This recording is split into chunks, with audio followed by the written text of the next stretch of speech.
ప్రైజ్లార్డ్ ప్రభువైన యేసు నామములో అందరి కొందరంలో దిన దేవుని వాక్యం గురించి మొదటి పేతురు 1:3-4 వచనాలు కలిసి ఉన్నాయి.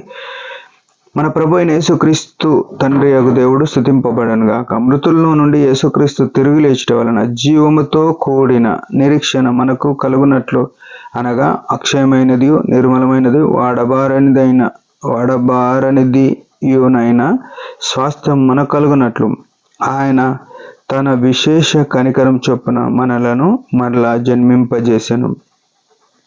ప్రియమైన వారులారా, యేసుక్రీస్తు రక్తంతో కడగబడిన మనము ఈ విషయాన్ని ఎప్పుడు మర్చిపోవద్దు. అపొస్తలుడైన పేతురు మరొకసారి మనకు హెచ్చరిక చేస్తున్నాడు. మాట ఏంటంటే, తండ్రి అయిన దేవుడు స్తుతింపబడను గాక.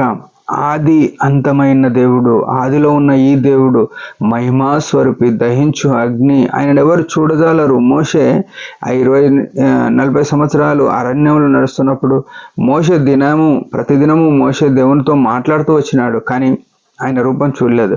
ఒకనాడు ఆయనకి ఇష్టమయ్యి, ప్రభువా నిన్ను చూస్తా అంటే, ఏ నరుడు చూసి నన్ను తట్టుకోలేడు అని చెప్పినాడు. నిజమే, ఆయన బాహు ఎంత గొప్పది. ఆయన ఆకాశం నా సింహాసనం, భూమి నా పాదపీఠం అన్నాక అంత ఎత్తులో అంత బాహు కలిగిన, ఆ ప్రభావం కలిగిన ప్రభును చూడగలం. సూర్య తేజస్సు కంటే మించిన తేజస్సు, సూర్యునే చూడలేం, ఆయన తేజస్సుని ఎట్లా చూడగలుగుతాం?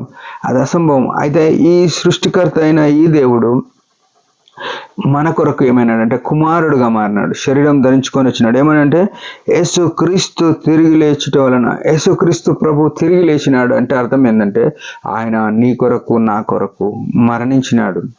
మనుషులందరి పాపముల కొరకు ఆయన సిలువకు మేకులతో కొట్టబడ్డాడు, గాయపరచబడ్డాడు. ఆయన సిలువ దృశ్యం బహు వింతైనది. సాధారణంగా ఈ ప్రపంచంలో ఎంతో మంది ఎన్నో రీతులుగా హింసింపబడి చనిపోయినారు, కానీ యేసు ప్రభు లాంటి పవిత్రుడు, ఏ దోషం లేనివాడు, నిర్దోషి, ఇలా నీ కొరకు నా కొరకు చనిపోయినాడు. మనందరి దోషములు తండ్రి ఆయన మీద మోపినాడు. ఆయన శాపగ్రాహి అయినాడు. అయితే ఆయన సిలువలో ప్రాణం పెట్టి ఏం చేసినాడంటే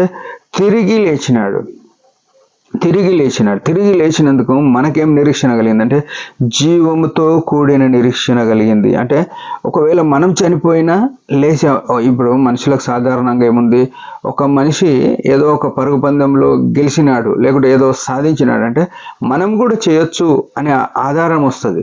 అదే రీతిగా యేసు ప్రభు కూడా మన కొరకు సిలువలో ప్రాణం పెట్టి చనిపోయి సమాధి చేయబడి 3వ దినమున మృత్యుంజయుడుగా లేచినప్పుడు మనం కూడా చనిపోయినాము అంటే ఒకనాడు లేచే ఆస్కారం ఉంది. ఎప్పుడు ఉంటుందంటే ఆయన యందు విశ్వాసం కలిగి ఉన్నప్పుడు, యేసునందు విశ్వాసం ఉంటే తప్ప, యేసు క్రీస్తునందు మనం నిరీక్షణ కలిగి ఉంటే తప్ప. అయితే మనకు నిరీక్షణ కలిగినట్లు ఆయన అట్లా సజీవుడు అయినాడు. అయితే మనకి ఎట్లా చేసినాడు? అక్షయమైనది, నిర్మలమైనది, వాడబారినదైన స్వాస్థ్యము మనకు కలగడానికి. ప్రియమైన వాళ్ళారా, ఈ ప్రపంచంలో ఏదన్నా సాధించడానికి మనం ఎన్నో ప్రయత్నాలు చేస్తున్నారు మనుషులంగా, కానీ ఇక్కడ ఏంటంటే అక్షయమైనది, నిర్మలమైనది, వాడబారినదైన స్వాస్థ్యము మనకు కలిగినట్లు ఏం చేసినాడంటే ఆయన మనల్ని తన విశేష కనికరం. ప్రియమైన వారు, ఇది మాట మనం జీవితంలో విశేషమైన కనికరం.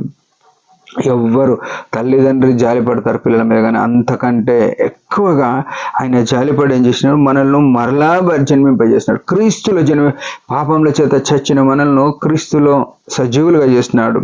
అయితే ఈ స్వాస్థ్యము మనకు కలగాలంటే మనం ఏం చేయాలంటే ఆయన యందు విశ్వాసం కలిగి, ఆయన అడుగుల జాడలయందు, ఆయన చిత్తములో ఆయన గురి పెట్టుకొని మనం ఈ లోకంలో జీవించాలి. ఈ లోకం ఏముంది? 60 సంవత్సరాలు, 80 సంవత్సరాలు, 100 సంవత్సరాలు, అంతకన్నా ఎక్కువ లేదు. వాటి వైభవం కూడా ఆయాసము, దుఃఖమే అని భక్తులు చెప్తూ వచ్చినారు. అయితే ఆయనతో నమ్మకంగా యుగాయుగములు జీవించాలి. ఈ ఆత్మ అనంతమైనది, ఎప్పుడు అంతమయ్యేది కాదు. యుగాయుగములు ఉండాలంటే ఆ వాడబారిన స్వాస్థ్యం, నిర్మలమైన స్వాస్థ్యం, మహిమగల స్వాస్థ్యం మనకు కలుగునట్లయితే ఆయన మనల్ని జన్మింపజేసినాడు. ఆ విశ్వాసములో మనం కొనసాగి మనకు కలిగిన దాన్ని గట్టిగా చేపడదాం. దేవుడి మాట దించుగాక. చిన్న ప్రార్థన. పరమ తండ్రి యేసు ప్రభు నామములో వందనాలు. నిజమే, మేము కూడా యేసు క్రీస్తులో వాడబారని మహిమాయుక్తమైన స్వాస్థ్యం పొందినట్లు చేసినావు.